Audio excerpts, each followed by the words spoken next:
Getting a San Francisco hotel is different than in most places because location matters a great deal. San Francisco has almost always been known as a romantic city. The city lights, a large bay, a couple of bridges, some great history and Victorian row houses all are a part of the San Francisco landscape. It also what makes this city offer a unique experience for families, couples and even singles.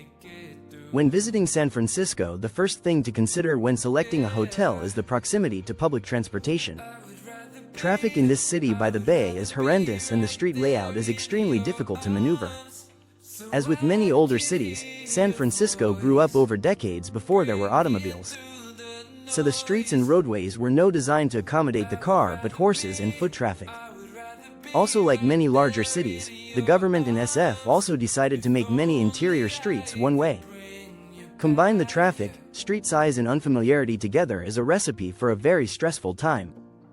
The good news is that there are many alternatives in the greater San Francisco Bay Area region. The city has a good bus system, taxis, Bay Area rapid transit or BART and of course the quaint cable cars.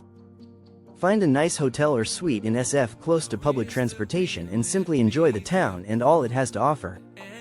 From the vantage point of a city bus or cable car, enjoy the sights and sounds of this unique city.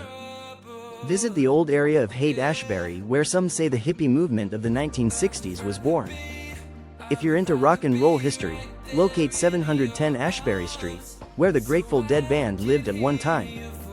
There's also the Golden Gate Bridge, tours to Alcatraz, Golden Gate Park, Chinatown, Coit Tower atop Telegraph Hill and many other attractions.